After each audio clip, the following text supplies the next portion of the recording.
And time now for the markets with Artis, and it hasn't exactly been a typical spring. No, it hasn't. Leighton Span's not with us today. I'm filling in for him. In some parts of the country, Amy, some weather damaged wheat and corn could be replaced with cotton.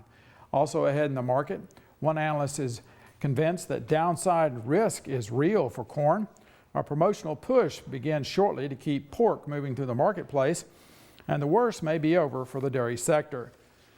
Well, the acreage that could be planted to cotton could be on the rise due to the weather this month and last across the cotton belt. There has been freeze damage to winter wheat and emergence problems with corn.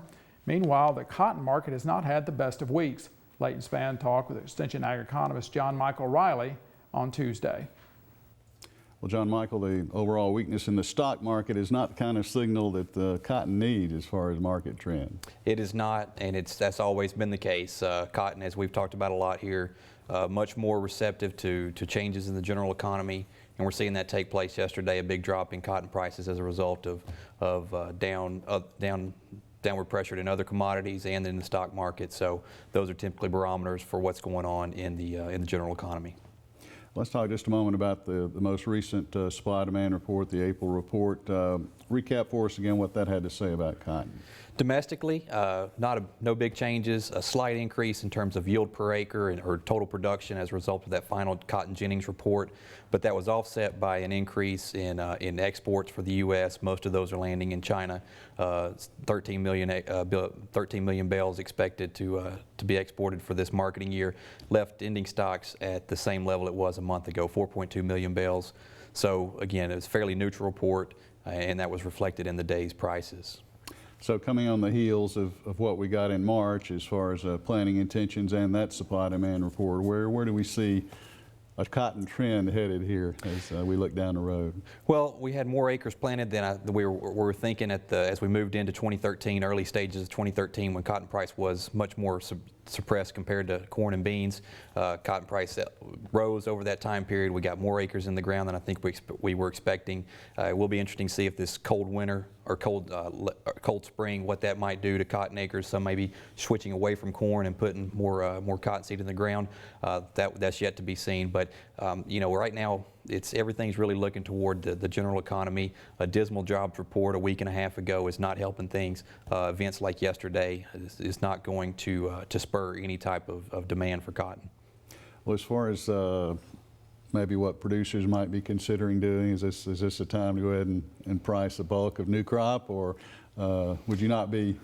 Still be hesitant on that? That's the million-dollar question. You know, as I've tried to tell everybody, if you can pencil in a profit, try to lock everything down that you can. If not, then you want to consider your next step very carefully.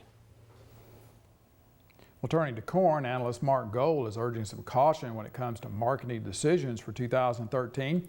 He thinks carryout could get huge come harvest this year. When combined with a reduced world demand for corn, Gold thinks it's a scenario that could spell trouble for producers who haven't planned accordingly. We've had 100% of this crop protected because we really believe that the risk today is on the downside. We look at big acres. People out there don't seem to want to think that you can have trendline yield after a drought. Well, this is the first year we've had a drought in 12 since 1988. The genetics have improved dramatically since 1988, and I would certainly argue that we can grow trendline yield if we get decent moisture in June and July in the corn market and July and August in the bean market. So when you add that to the number of acres we're looking at, the reduced demand that we're seeing around the world, it tells me that these carryouts can get huge come harvest, which tells me that there's a lot of risk. Well, our trivia quiz this week deals with strawberries. Let's take a look. What is the annual per capita consumption of strawberries in the United States? Is the answer A, 2.3 pounds, B, 3.9 pounds, C, 4.8 pounds, or D, 6.1 pounds? You'll find out the answer before the Farm Week flashback that's coming up. Well, the National Pork Board has designated an extra $3 million for a summer promotional push to increase domestic demand. Board President Conley Nelson of Iowa describes the situation as critical. He says checkoff funds will pay for a campaign emphasizing the value of pork at a time when consumers are feeling a financial pinch. A similar campaign was conducted in 2011.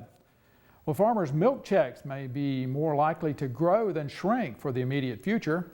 Analyst Naomi Bloom says that production is down and the dairy industry may have turned the corner as far as farm gate prices. There was a global trade summit for milk and there was an auction, and so the traders there gave us some positive news. There's an index that talks about how much milk globally and cheese and product is being used, and that index increased by 14%, which is a huge number. So that got traders excited, that got the cash markets excited, and because of that, then the whey market rallied, the butter market rallied, the cheddar market all rallied, and so the futures contracts, we had April milk rally 50 cents, May milk rallied $1, and finally we've got milk back up into the $19 area, which is perfectly where it's supposed to be. February production was actually down 3.5%. On milk, that's a huge number. Any percent change is usually a huge situation. And so for it to drop 3.5% was just astounding. We also have still less cows from years ago yet because of the higher prices and things like that. So that's something that's going to keep this milk market supported. And now I think we are in the clear to be able to stay up towards 19. We don't have a reason to go too much higher, but I think the worst is behind us. We'll probably see the exports pick up. Before we stop by our feature story, let's look at the trivia board for this week's answer. It is C. The USDA says that per capita consumption of fresh and frozen strawberries is 4.8 pounds per capita per year.